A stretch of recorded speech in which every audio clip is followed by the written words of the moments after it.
They set up the training from now on that if you guys send an invite after 3:30, it won't allow me to add you because I get people that are asking to be added at the last minute, and it makes the meeting start late and it just causes hassle. So if you guys could let me know at least 30 minutes in advance, that'd be great.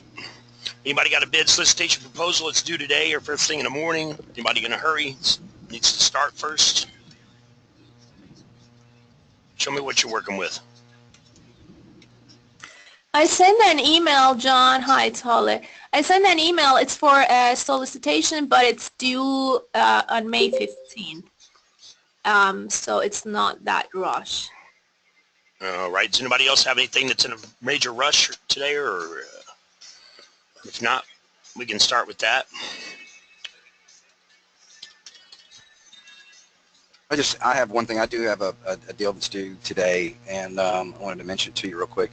And I know you've gone over it before, but it just caught me off guard. It's on vetbiz or vetbid, and it says reverse auction on it. And I sent you a link to it, to the deal. I just sent it like 2 seconds ago. What email did you send it from? Top brass. Should be there any minute now.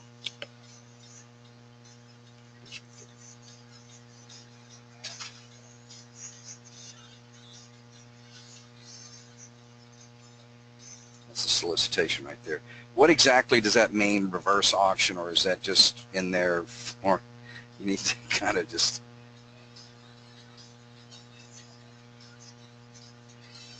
So right here, vetbid. Vetbid is a reverse auction service. That's all vetbid does. They don't do anything other than reverse auctions. So you would log in, create an account, log in. You would tell a vetbid what you're willing to sell all that to them for.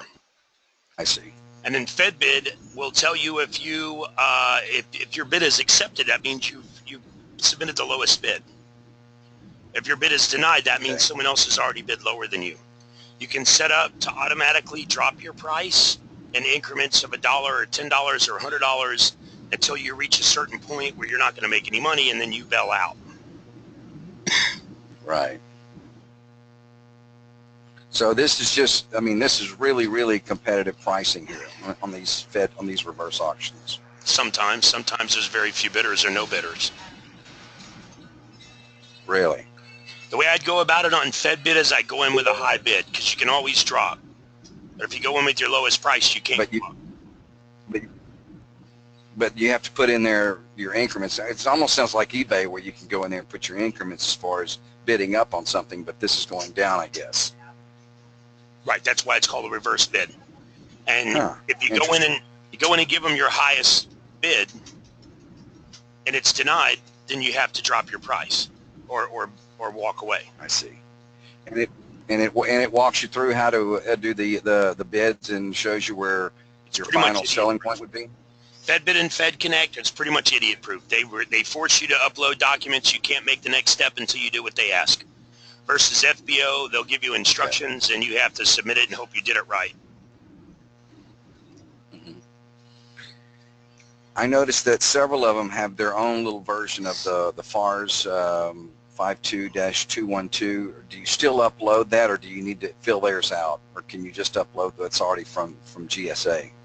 You follow the instructions. It's just like in FBO. It's going to give you instructions on how they want you to submit the bid, and it's not going to let you move forward until you do what they tell you. Okay.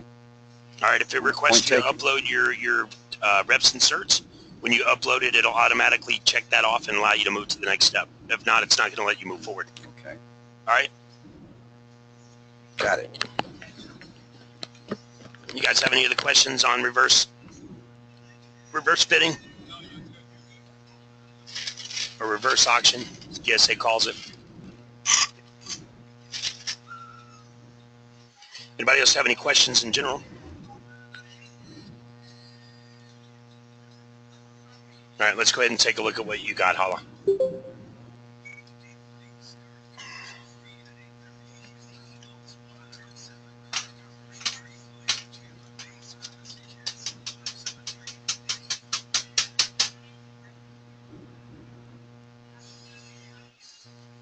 This one right here? No, it should be something from today. Says the last email I got from you was Thursday, but I know I got one from you today. What's going on here? I can resend it.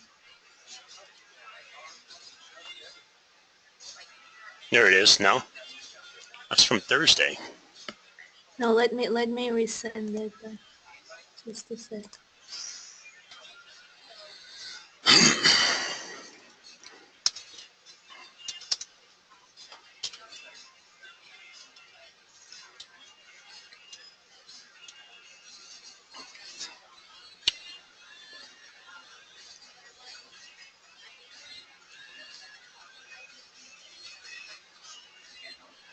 I send it again, so it should come in.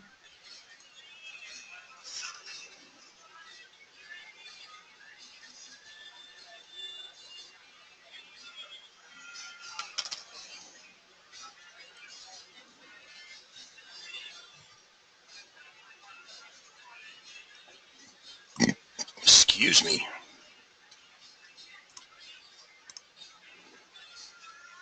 This one? Yes.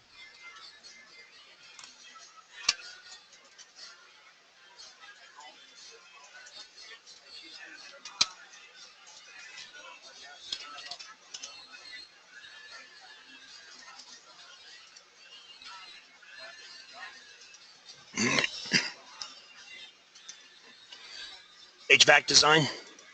Correct. All right. What questions did you have? So when I'm reading the documents, it's requiring to have people on staff that are different levels of professional engineers, licensed engineers.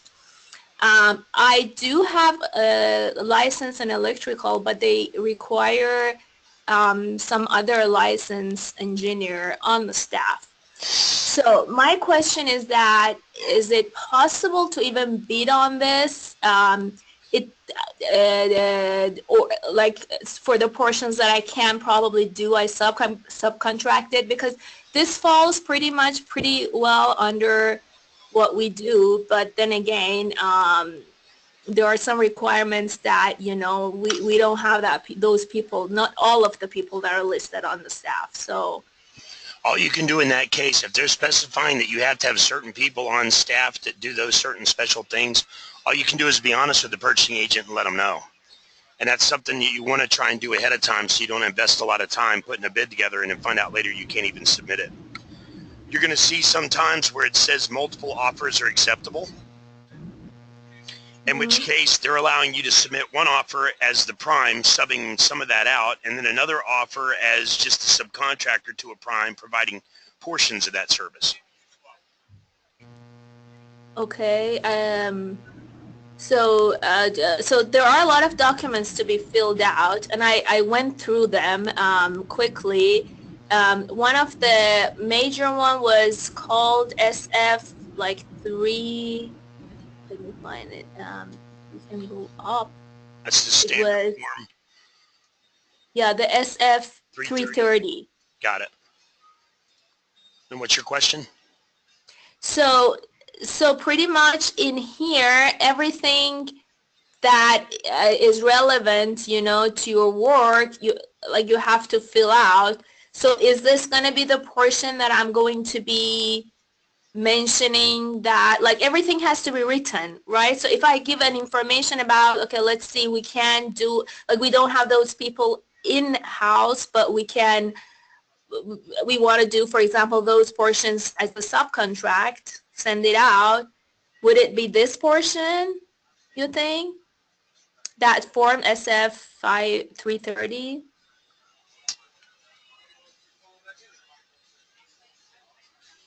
Looks like the response date was May 15th. So Yes. You still got a month. We still got a month, yeah. It just came out. What I would do is, before you invest a lot of time on this, like I said, go ahead and email the purchasing agent and just ask, just explain it in as easy and simple as you can. Don't make it complicated.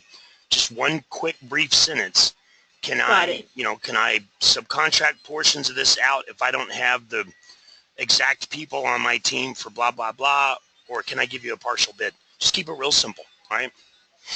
Okay. Got it. Okay. Yep. Thank you. And email her first. That's less intrusive than calling her.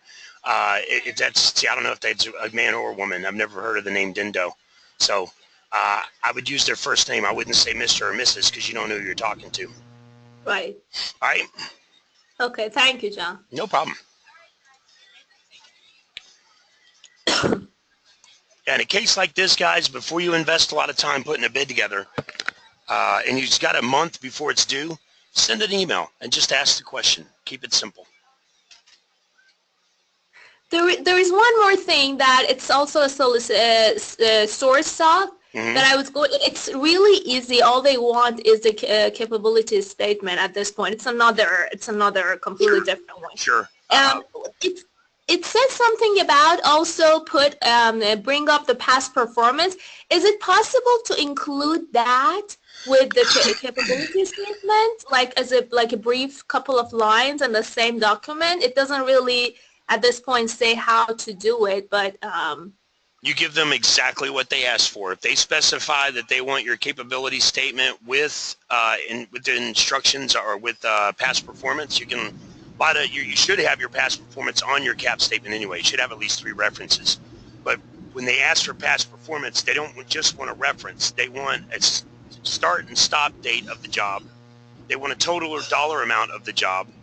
They want a name and email and phone number of someone who can verify it, in the name of the business. That's past performance. So if they specify in the instructions to offer that they want a 1-page cap statement, and they want a 1-page past performance sheet, you give them exactly what they asked for. Don't give them a 1-page cap statement with your past performance on it. Give them a 1-page cap statement, 1-page sheet. If they tell you 12-point font, Times New Roman, ink red, sign it in pink crayon, whatever they tell you, do exactly what they say. If they don't give you specific instructions, then you can use your own discrepancy. got it. Okay. All right.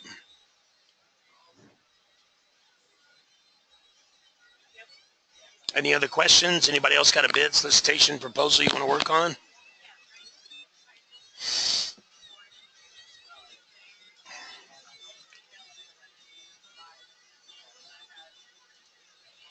John, I have a question. Okay. I noticed that on one of these solicitations I'm getting ready to fill out, the form, it's standard form 1442, but when you open it up, it opens in like an Excel spreadsheet, and it will not let you fill in the blanks in there. It's almost like you need to print it out and write it. Is there any way of accessing that, or you just have to print it out and scan it back in and then do it in Adobe Publishing, or do you know anything about that? I'd have to see the form. So the best thing to do in a case like that, if you guys are having problems with the form or you got a question about a specific part of a form, either email me the form and ask me the question in the email, or you can actually take a screenshot of the form and send me the actual paragraph where you have the question as well. But to answer that question, I'd actually need to have the document so I can click on it, open it, and see what it's doing. I see. Okay, I'll do that a little bit later on. Worst case scenario, I print it out, then I scan it in, and I can edit it on my own, by that time. You could do that. I mean, some documents the government provides are editable, and some of them are not. So that's when I show you how to use the PDF Escape. Oh, and by the way, on some of these proposals that I've done, I don't have more than like 1 reference that I've done business with in the last 20 years, but I did put the amount of money that I did with them and their phone number. I mean, the amount of money that I did with them is probably over 50 million in the last 20 years, and it's a very reputable company. So, I mean, you said 3, minimum of 3, but that's all I have is 1, but it's a big one. Yeah, if it's, if they ask you for 3 past performance references, you want to list something, because if they're asking for 3 and you don't give them 3, they're gonna give you, there could be a reason to throw your bid out. If that's the case, if you're gonna sub it out, talk to your subs and use their references, use their past performance. All right? Sure.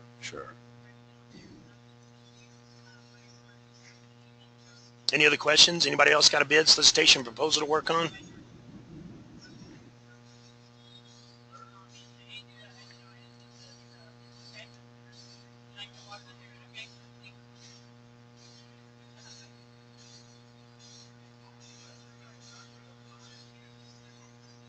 No other questions? Nobody else got anything to work on today?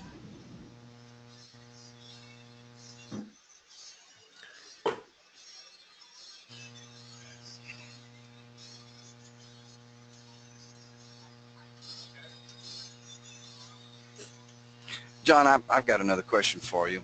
Yes. I submitted a proposal, so it was over $100,000 like a week and a half ago, or actually I'm going on 2 weeks now, and I haven't heard anything. How long does it normally take for these guys to make a decision? Everything's pretty much 30 days. Usually when they put a bid out, they usually give you 30 days to submit a bid. They usually take 30 days to choose a vendor and award it. They usually give you 30 days to ship or to start the work. They have to pay you within 30 days of completing your invoicing. It's all basically, on the average, it's all 30 days. Everything's 30 days. Okay. Now, I've got another proposal I'm working on. This is for it's a grocery list, and it's very long, and it's going to be about 3 18-wheelers to bring the load up there. My question to you is and they even mentioned in the solicitation it is going to be multiple loads, and it doesn't have to be there all at one time. But my question about this is that do they? I mean, there's nowhere I can find in there that says the turnaround time once they get the award. So on a grocery list like that, I mean, this is going to be probably $60,000, $80,000. I mean, what's the normal turnaround time on something like that, or would you know? 30 days. They usually give you 30 days on award to ship. Okay, because we can do it in a week turnaround. Of course, I got to pay it up front, and that's not a problem, but it is what it is. Right. Yeah, usually 30 days. Now, if you give them a discount term and they pay you within 5 days of invoicing, then you have to wait 30 days to get paid. Sure. Okay. So there's normally 30 days just about on everything. And I mean, there's some of them that I've ran across that say in there, we need this pretty quick, and we need it within 2 weeks. And, you know, and most of it can be done. It's just that it's only 2 weeks after the award, not from when it was put out there. Right. Okay. Yeah, that's not common. I mean, if they need I'm good. an emergency purpose, you know, they're going to ask for it quickly, but usually they give you 30 days. Yeah. One other thing, I'm as soon as I get home here, I've got to work on my elevator pitch, because I am going to the procurement conference in D.C. on Wednesday. And would I need to call you, or is there someone else like Amanda that I need to shoot it to? Because I want to kind of get, you know, your spin on it, and if it sounds okay and so forth. Yeah, send it over to me. Okay. All right. I'll do that a little bit later. Anybody else got a question, bid, solicitation, proposal? Marty Jones here. Yes. I sent you earlier today my elevator pitch, and I broke it down by functional area. Okay. There's multiple ones there. When you get a chance, just take a look at it, give me some feedback, and see if I'm headed down the right path with you. We'll take a look at it right now if you like. If nobody else has a question or bid to work on or anything. Hey, to add on to that, John, what are some do's and don'ts for the elevator pitch? Because I'm going to that convention in D.C. this Wednesday as well, so trying to find out what would be some best do's and don'ts. Do's and don'ts of an elevator pitch are a little different when you're shaking someone's hand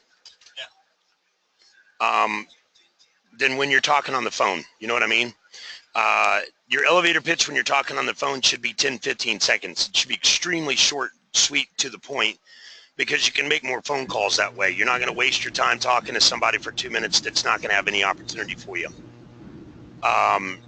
Same rule applies for both, as far as always talk about we and us and our.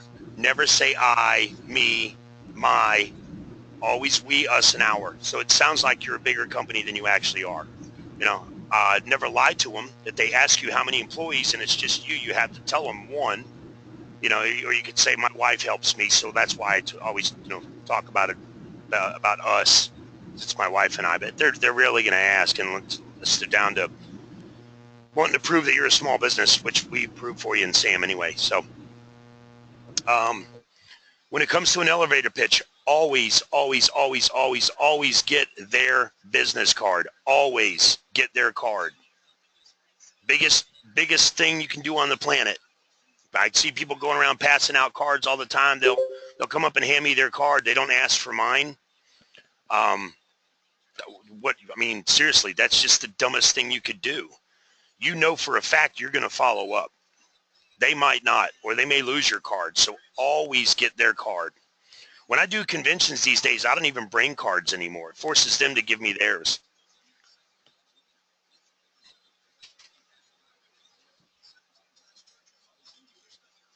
That's about it. I mean, you're gonna at these procurement conventions, you're gonna run into two things. There's either gonna be a ton of people and very few purchasing agents, which means you're gonna have very little time to talk to these guys. They give you like 5 minutes a purchasing agent or 2 minutes to talk. Or you're gonna run into just the opposite, where there's plenty of purchasing agents, so there's not a lot of people, and you're gonna have a half an hour to sit down and chew the fat. If that's the case, you want to have a good list of questions, intelligent questions that you're gonna ask. If you've got plenty of time to talk. Okay, because my understanding is even the prime contractors, the big companies, they are there. A lot of times, yep. Because they're actually looking to give businesses to small businesses. So I'm just trying to find out what's the best way to come at them. Hey, you know what? So they're there to, give you business. I wouldn't say give you business. You got to earn their business. Selling to a large prime is completely different than selling to a purchasing officer, because purchasing officers, you have to build a relationship, or you don't have to, but you should try and build some kind of relationship. Large corporations that hire small businesses, they don't care. They don't care about you or nothing. They don't need a relationship. They just have to meet their quota, their SBLO quota. So they're going to hire you just because you're a small business, or because you have an MBE or a DBE or an SBE, or you're service disabled or woman or minority veteran 8A. They're going to hire you just because of that. And when it comes to getting involved with large Fortune 500 companies to do sub work, you don't even have to talk to these people. Just go to their website. Every large corporation has a small business registration link on their website where you can register. Good deal. Thank you. You got it. Is that under partners, John, on the website? Some of them, everyone's different. Some of them listed under partners. Some of them say small businesses register here. Someone say to talk to the SBLO, the Small Business Liaison Officer, click here. To do sub work for our corporation, click here and register. Nobody has the same term they use for it. For the most part, SBLO, Small Business Liaison Officer, is who you're looking for. Or, subcontractor registration portal, something to that effect. And you can usually register right on their website. John, I have another question, real quick. When I'm forming my presentation for the procurement conference, should I inform them in any form or fashion that it's a new company, or just go ahead, just roll over that? There's no, why would you tell them you're a new company? There's no new company set-asides. There's no benefit to telling them that. The only thing you're doing is creating a picture in their head that makes you less trustworthy. I see. Unless they ask you how long you've been in business, you got to tell them the truth. But if they don't ask, absolutely, tell them nothing that they don't ask. Same thing when I tell people, I tell you to learn the military alphabet. I tell you to learn the military alphabet because it'll benefit you enormously in many, many, many ways. But I can tell you some purchasing agents assume that you're using the military alphabet, that you're ex-military, or you got military in your family, or somehow you're associated with the military, and that makes them trust you. Because military is military. The Navy might make fun of the Army, and the Air Force makes fun of the Marines. But when it comes down to it, they'll always be there for each other. They'll hire another veteran before they hire a civilian. So using the military alphabet builds more trust. It's just another little piece of the puzzle that makes them trust you and want to give you an opportunity.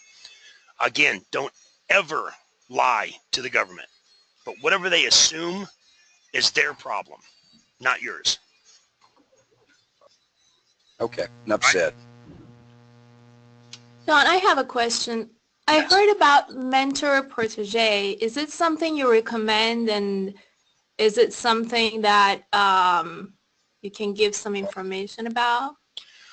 The mentor protege program is, in theory, it sounds like a great idea. We're going to take business owners and executives that have done the 8A, and they're going to mentor you. They're going to help you. In theory, it sounds great, but why are these mentors doing it? What's their benefit? What do they get out of it? They don't get paid. You're using up their time. They're not going to be readily available to you because they're busy. They're running a business or trying to make a living. I've heard people on the mentor protege program say it's pretty good. I've heard people say it was a complete waste of time because they can't hardly ever talk to their mentor, or he'll answer one question and they don't hear from him for 2 months. You guys learn more in one of my trainings or watching one of my videos than most people that have taken the mentor protege program that have come to me and told me that. I get a lot of people that come to me and say, man, I spent $3,000 on this seminar last weekend. The food was good. Everything else was a waste of time. I've learned more from watching your videos for free than I learned from this entire weekend seminar, Right. I'll put it to you this way. But does it come with my main reason? I mean, the main reason that I ask is not because of learning. It's just more for like the relationship of getting a subcontract work from them. Is that not how it works? It's possible. I don't know. I think some states it's a little questionable because that can be a conflict of interest. So you'd have to let me know what state and what company and who you're looking to mentor with and see if it's a conflict of interest. I mean, I'm still like learning and reading about it because I also know that there are terms, and I've heard that there are issues, like for example, if you don't really know what you're doing, you pretty much lose the control of your company. Yeah, see, there's things that I don't know a lot about the mentor protege program because I've always stayed away from it because I've heard more bad things than good things from people. So unfortunately, that forced me to stay away from it and not recommend it. Therefore, I don't know a whole lot about it. I don't recommend it. I don't recommend it. I don't recommend you work with the SBA or PTAC either because depending on who you get, they might know nothing about government contracting and don't care two squirts about you. I've seen it. I've seen it. I had a woman call me 6 months ago and she said, the lady at the SBA told me I'm wasting my time, that I'll never get a government contract unless I have $5 million sitting around, and told me that I was just, wasting my time. And I said, did she also try to get you to mortgage your house, take out an SBA loan and mortgage your house? She goes, yeah, how'd you guess? It's not a guess. They do it all the time. They'll try and get you to take out a loan on your house to finance a business loan, an SBA loan, and use your house as collateral, and then tell you not to sell to the government. It just, look, guys, the bottom line is this. If you're a business owner, you've got a ton of competition. Even if you do something really specific, seamless gutters. I remember my buddy started a seamless gutter company 20 years ago, 25 years ago, and he was the only guy on the block doing seamless gutters, man. He was killing it. Within 2 years, he had 8 competitors. And before long, he's got just 40 people in Pinellas County now that do seamless gutters, In the grand scheme of things, there's 27.9 million small businesses in the United States.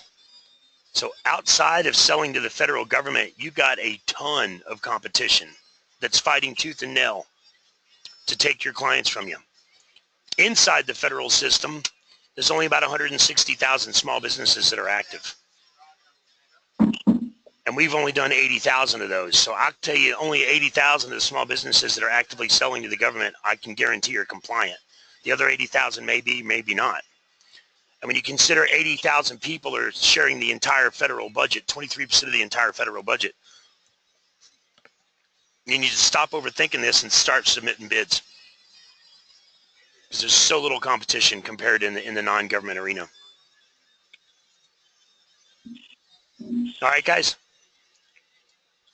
Yeah. Anybody else have a question, bid, solicitation, proposal? Hey, John, I got a question. Yes. This is Bruce. Yes. Okay, so let's say you are one of these small businesses and you are running a one-man operation, but you want to bid on something that could be bigger. Can you bid on it and then bring in like a prime or somebody with the right equipment to do it? Most of the time, or should you already have this person in mind, and how do you go about doing that? Well, I mean, you should have somebody in mind because they're going to give you a quote on what they're going to charge you to do it. Right. So the last thing you want to do is try and guesstimate how much it's going to cost to do A, B, and C, and then submit a bid, and then find out later your A guy wants twice as much. So just common sense would say have someone in mind that has given you a firm price, you know? Unless you know exactly what it is you're doing and you do this all the time, but you normally sub it out. You know, when someone asks me to help them with a subcontract, I tell them to go find three prices from three different suppliers. Well, there's only one guy that can supply this. Well, then don't bid on it. If there's only one guy that can supply it, everybody's going to get it from that one guy. Right. And you don't know if you're getting a fair price because it's the only price you're getting. But if you go out and you get three prices from three different guys and two of them are around the same ballpark and one of them is double as much or half as much, something's wrong there. Now you got a way to compare your pricing as well. And if you get three prices and your one supplier falls through, you got two more suppliers to back up on. Right. Well, I was looking at a bid last week, and it was for like all of Florida and half of Georgia to supply medical equipment. Well, unless you're one of those big medical companies, you have to subcontract it to 10 or 15 different places to try to service all that equipment and maintenance it and deliver it, and you know. Sure. I just didn't know how to go about that. If you contact these people first, or because then you might lose out on the contract. Well, you know what I mean? If it's standard practice for you to do that, then it should be standard practice to do it as a broker as well, or to do it for the government. You know, Gotcha. Most general contractors do very little of the work. They have a subcontractor for they got all their specialty trades that sub, you know. They might just do the,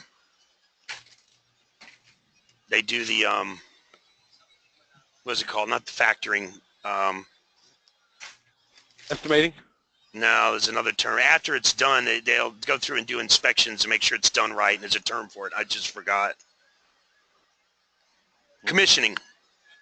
They might just do the commissioning, and everything else is subbed out. So all they do is, all the GC does is go around and babysit, you know. In that case, that's his standard protocol. He's been doing that his whole life. So, yeah, in that case, he's pretty much got subs in place to do anything, and usually he's got a list of subs that are hungry. So he knows right about what he can charge and still have people show up. Right. Now, let me ask you, I heard on one of your videos you were talking about,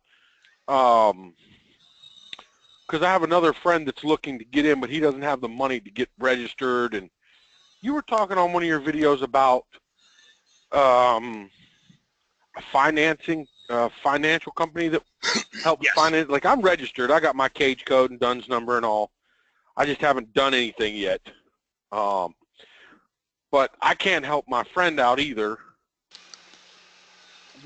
I didn't get to catch the financing company's name. There are companies that will finance the entire contract. There are companies that are finance portions of the contract. There are companies that you can use for factoring invoices. We use BHAF. We could refer you to them, and they could give you a credit line. You know, there's all kinds of ways around it. It depends on the size of the contract. If you're talking $50,000 contract, no one's going to finance it because there's no money in it. If they're only getting 5% of $50,000, then they're making what, $5,000? Not even $2,500. That's not worth it for them. They're not going to bother with that. They'll finance a contract, but it's got to be at least a couple, $300,000, $400,000 for it to be worth their time. Yeah, makes sense. I don't Okay. refer any one company because there's a lot of companies out there that'll finance contracts now. You can just go to Google. You'll find them in FBO and the interested vendors list. We use a company in-house. So if you guys want to see if I can ever get you to qualify for any credit, just let me know, and it takes 5 minutes.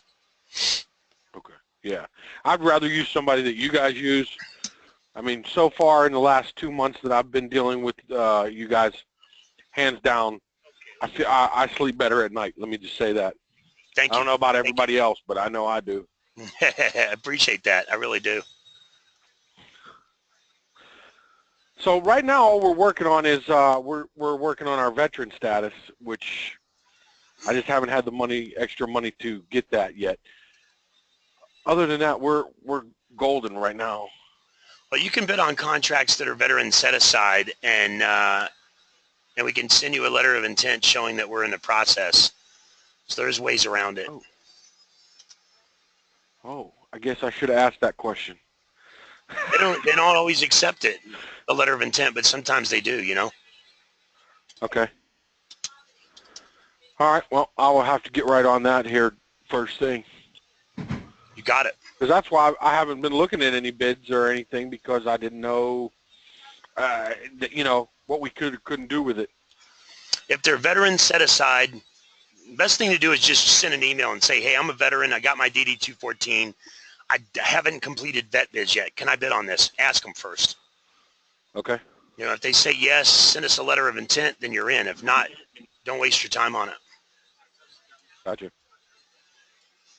Any other questions? Anybody got a bid, solicitation, proposal to work on? John, I have another question. Yes.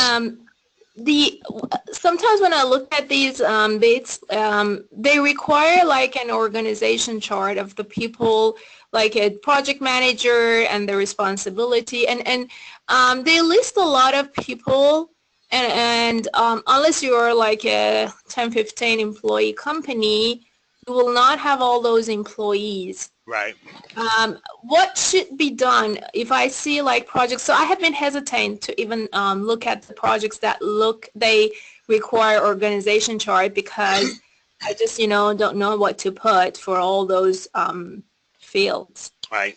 Well, as far as an organizational chart, you only have to build one once, and you can use it repeatedly down the road. So it's a good thing to have and not need than need and not have. You only want to list people that you obviously have access to. You can notify that you can put on there that you have subcontractors for certain portions of it as well. Are subcontractors available for certain portions? And you can always, like I was just telling a gentleman before, you can always, before you waste any time on something, if you got a simple question like that, drop them an email. And don't waste any more time on it. Move on to the next one. If they respond, great. If not, no harm, no foul. Okay. Because I don't see requirements for those organizational charts very often, except for large construction jobs and security and IT.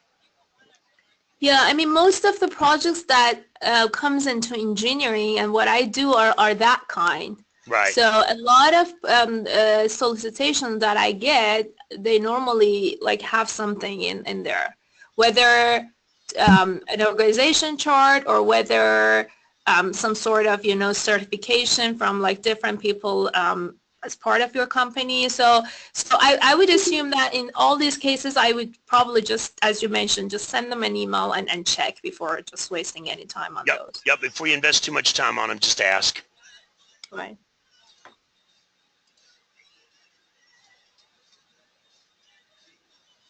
Anybody else got a question, bid, solicitation, proposal? Hey, John. Yes. Quick question. This is Yes. Cole.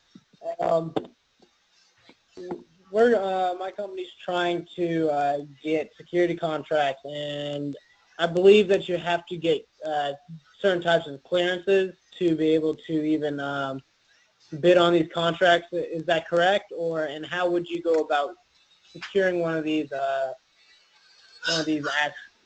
Some contracts do require you to have a clearance, so it really boils down to the specific requirements in the contract.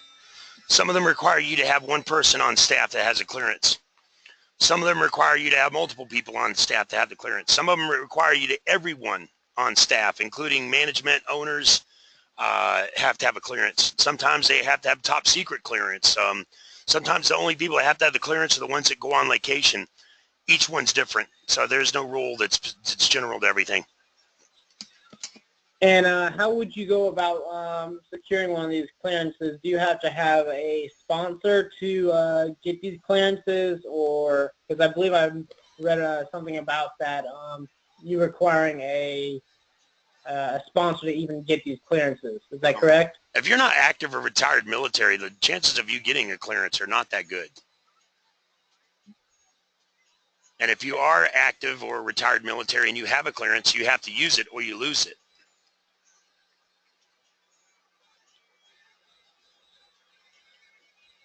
All right. Thank you, sir. I appreciate it. Yeah, I've since I started here, I don't think I've once had someone ask me how to get a clearance, because when people come to me with contracts that require clearance, they already hold them.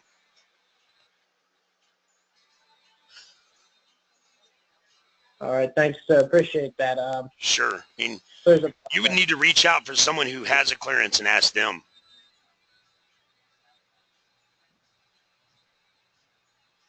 You know, if the contract only requires you to have one person on your team that has a clearance, you just hire someone with a clearance. Put their name on the documents.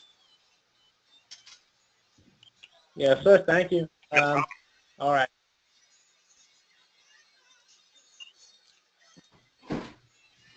Anybody else got a bid, solicitation, proposal, question? This will be grilled. And you put your vegetables and stuff without falling through.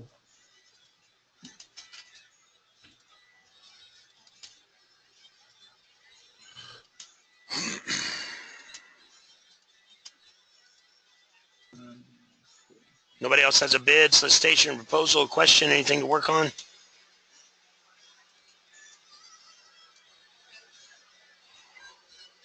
If not, I can go ahead and shut it down for today. And someone says their mic doesn't work. Okay.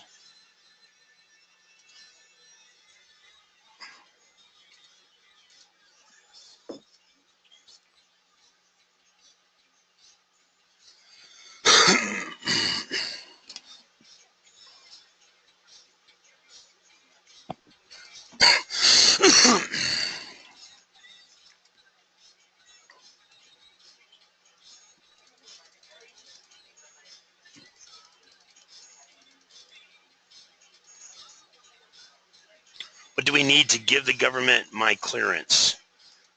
I don't know. Every contract that requires clearance is different. And you're going to, you know, the purchasing officer will tell you what it is they need you to provide to prove that you have clearances. But just in nature, guys, by the nature of the beast, I don't know a lot about it because they're top secret clearances. And I don't hold one. And there's not a lot of information out there about them, you know. I know some people acquire them when they're in the military as part of their duty. But like I said, if they don't exercise them and keep them active, then they lose them. So I just honestly don't know a lot about them. There's not a whole lot out there.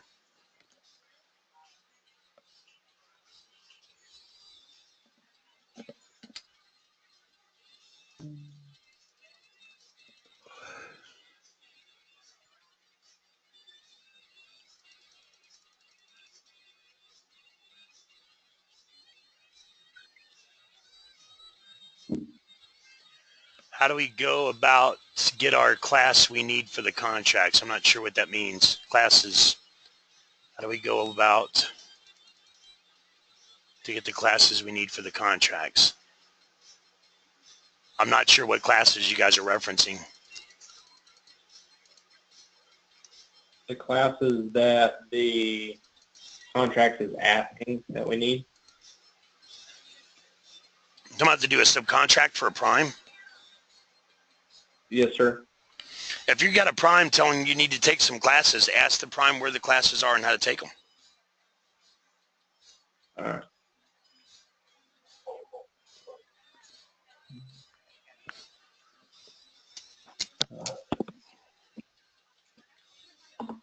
Any other questions? Anybody have a bid, solicitation, proposal to work on?